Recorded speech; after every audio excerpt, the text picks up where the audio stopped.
Block ସ୍ତରୀୟ ବାଲ ବୈଜ୍ଞାନିକ ପ୍ରଦର୍ଶନୀ ଓ ବିଜ୍ଞାନ ମେଳା ଅନୁଷ୍ଠିତ। ମୟୂରଭଞ୍ଜ ଜିଲ୍ଲା ବାମନଘାଟୀ ଉପଖଣ୍ଡ ତିରିଙ୍ଗ ବ୍ଲକ ବଡଡାଳିମା ଓଡ଼ିଶା ଆଦର୍ଶ ବିଦ୍ୟାଳୟ ଠାରେ ବ୍ଲକ ସ୍ତରୀୟ ବାଲ ବୈଜ୍ଞାନିକ ପ୍ରଦର୍ଶନୀ ଓ ବିଜ୍ଞାନ ମେଳା ସଭାପତି ତିରିଙ୍ଗ ବିଇଓ ଶ୍ରୀମତୀ ରିଷିପ୍ରଭା ମହାନ୍ତିଙ୍କ ସଭାପତିତ୍ୱରେ ଅନୁଷ୍ଠିତ ହୋଇଯାଇଛି। ଉଦ୍ଘାଟନୀ ସମାବେଶରେ ମୁଖ୍ୟ ଅତିଥି ଭାବେ ରାଇରଙ୍ଗପୁର ବିଧାୟକ ଜୋଲେନ ନାୟକ, ମୁଖ୍ୟ ବକ୍ତା ଭାବେ ରାଇରଙ୍ଗପୁର ବିଡିଓ ଭାଗବତ ପ୍ରସାଦ ମହାପାତ୍ର, ସମ୍ମାନିତ ଅତିଥି ରୂପେ ABEO Hemanta Kumar Mohanty, Tiring block 20 number zone Zilla Parishad ସଭ୍ୟ ପରେଶ ଚନ୍ଦ୍ର ମୁଣ୍ଡା, ବଡଡାଳିମା ଏଭିଓ ଅଧ୍ୟକ୍ଷ ପ୍ରତାପ ଚନ୍ଦ୍ର ବେହେରା ଓ ବଡଡାଳିମା ଓଭିଏ ଓଭି ଶିକ୍ଷୟିତ୍ରୀ ଶୁଭଶ୍ରୀ ମାଝୀ ପ୍ରମୁଖ ଉପସ୍ଥିତ ଥିଲେ। ମୁଖ୍ୟ ଅତିଥି ରାଇରଙ୍ଗପୁର ବିଧାୟକ ଜୋଲେନ ନାୟକ ବାଲ ବୈଜ୍ଞାନିକ ମାନଙ୍କୁ ଉତ୍ସାହିତ କରିବା ସହିତ ବିଜ୍ଞାନର ଉପକାରିତା ସମ୍ପର୍କରେ ସଂକ୍ଷିପ୍ତ ବକ୍ତବ୍ୟ ପ୍ରଦାନ କରିଥିଲେ।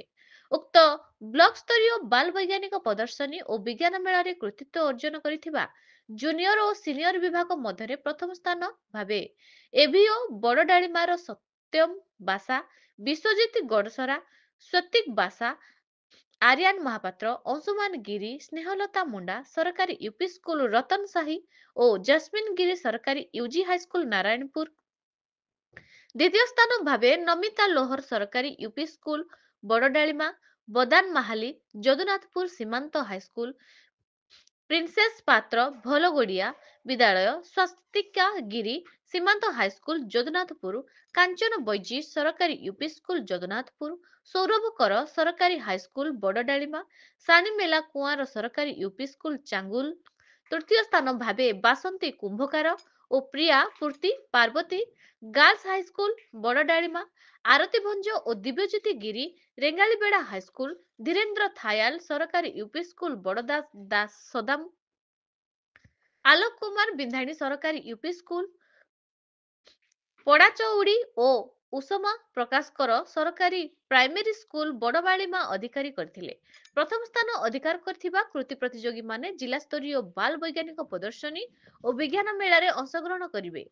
ଉଦ୍ଯାପନୀ ସମାବେଶରେ ସଭାପତି ଭାବେ ଏବିଇଓ ହେମନ୍ତ କୁମାର ମହାନ୍ତି ଆସନ ଅଙ୍କୁଳତ କରିଥିବା ବେଳେ ମୁଖ୍ୟ ଅତିଥି ଭାବେ ତିରିଙ୍ଗ ତହସିଲଦାର ସୁଶାନ୍ତ କୁମାର ବେହେରା, ମୁଖ୍ୟ ବକ୍ତା ରୂପେ ବଡଡାଳିମା ଏଭିଓ ଅଧ୍ୟକ୍ଷ ପ୍ରତାପ ଚନ୍ଦ୍ର ବେହେରା, ସମ୍ମାନିତ ଅତିଥି ଭାବେ ସାହିତ୍ୟକ ଓ ସାମ୍ବାଦିକ ସୁବ୍ରତ କୁମାର ସାହୁ, ବଡଡାଳିମା ପାର୍ବତୀ ଗାର୍ଲସ ହାଇସ୍କୁଲ ପ୍ରଧାନ ଶିକ୍ଷକ ସୁବଳ ଦାସ ମହାପାତ୍ର, ମୁଖ୍ୟ ଆୟୋଜିତ ଅଜିତ କୁମାର ପାହାଡି ତଥା ବିଚାରକ ମଣ୍ଡଳୀ ଭାବେ ଗଣେଶ୍ୱର ସାମଲ ଓ ଅଶୋକ କୁମାର ପ୍ରଜାପତି ପ୍ରମୁଖ ଉପସ୍ଥିତ ଥିଲେ। ମୁଖ୍ୟ ଅତିଥି ତିରିଙ୍ଗ ତହସିଲଦାର ନିଜ ବକ୍ତବ୍ୟରେ କର୍ତ୍ତବ୍ୟନିଷ୍ଠା, ସଚ୍ଚୋଟତା, ସମାନୁବର୍ତ୍ତିତା ଓ ଦାୟିତ୍ୱବୋଧ ସମ୍ପର୍କରେ ଛାତ୍ରଛାତ୍ରୀମାନଙ୍କୁ ଉପଦେଶ ଦେଇଥିଲେ।